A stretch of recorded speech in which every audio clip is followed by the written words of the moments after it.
doivent se dérouler, Madame la Présidente. En question principale, je reconnais maintenant le député de Jean Talon. Hier, on a appris que, malgré les règles applicables, sans dossier d'affaires, sans avis favorable du directeur principal de l'information, on a modifié le nom du dossier santé numérique pour investir de l'argent dans le fiasco que c'est devenu. Ce matin, on apprend que le ministère de la Santé et des Services sociaux du Québec a multiplié les erreurs et a contrevenu à ses obligations, ce qui a mené au dérapage du projet informatique, du système d'information des finances et de l'approvisionnement.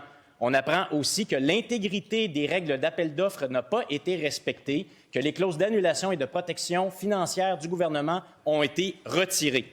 C'est ce qui ressort d'un audit réalisé par le ministère de la cybersécurité et du numérique. Hier, le ministre a laissé la patate chaude à son collègue de la Santé. Je lui pose la question aujourd'hui. Est-ce qu'il assume les conclusions de son propre ministère?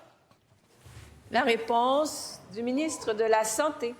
Alors, Madame la Présidente, ce que j'ai expliqué hier, puis je pense qu'il est important de revenir sur ce point-là, c'est de s'assurer, Madame la Présidente, que l'équipe qui est maintenant responsable de toute la transformation numérique du ministère de la Santé, elle est à Santé Québec.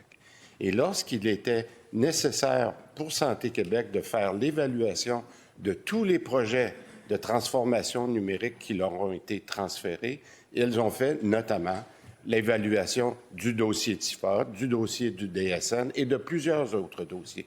Dans certains de ces dossiers, ils sont arrivés à la conclusion qu'ils devaient pousser leur analyse plus loin pour voir s'ils avaient les budgets nécessaires pour être capables de conduire ces projets-là à terme. Dans le cas du CIFA en question dont on parle aujourd'hui, il est arrivé, et c'est la bonne chose, que l'AMP a demandé d'être saisi du dossier pour pouvoir faire une analyse, pour voir ce qui s'est passé, notamment lors de l'adjudication du contrat. Madame la Présidente, je pense qu'on peut être très content d'avoir l'équipe de Santé Québec qui fait les choses dans l'ordre et qui respecte les règles. On va attendre les conclusions de l'AMP. Première complémentaire. Le ministère de la cybersécurité et du numérique, c'est une autre des nombreuses créatures du gouvernement de la CAQ. C'est eux qui ont créé cette structure-là. Qu'est-ce qui explique ce silence assourdissant du ministre responsable des contrats informatiques qui a fui la presse ce matin? Je lui repose la question. Son ministère met en lumière les manquements du ministère de la Santé. Est-ce qu'il va assumer ici en chambre les conclusions de son ministère, oui ou non? La réponse du ministre. La Présidente, c'est important pour moi de continuer cette discussion-là avec le député de Jean Talon, parce qu'il faut reconnaître une chose. S'il y a des malversations qui ont été faites au début du mandat et qu'ils doivent être clarifiées par l'autorité compétente, notamment l'AMP, c'est ça qu'on demande à nos institutions de faire.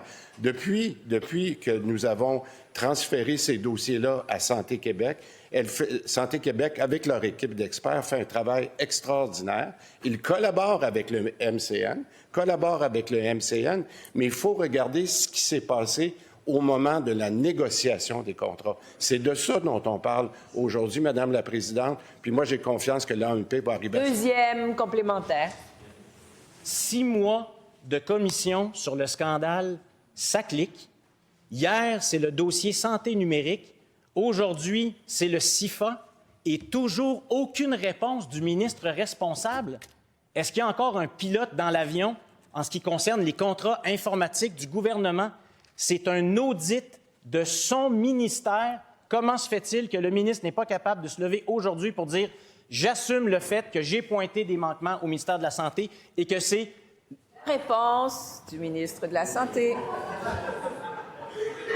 Alors, Madame la Présidente, peut-être que le député de Jean Talon n'aime pas la réponse que je vais donner, mais chaque ministre responsable dans son ministère est responsable de tous les projets informatiques.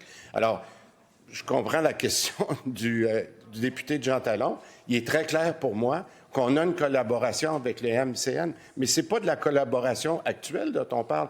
On parle de ce qui est arrivé avant le transfert à Santé Québec par le ministère, et l'AMP a jugé qu'elle avait suffisamment de cas à regarder, à s'assurer que ça a été fait dans les règles de l'art. Alors, Madame la Présidente, c'est ce que Santé Québec participe avec l'AMP pour être certain qu'on arrive aux bonnes conclusions sur ce dossier-là. En question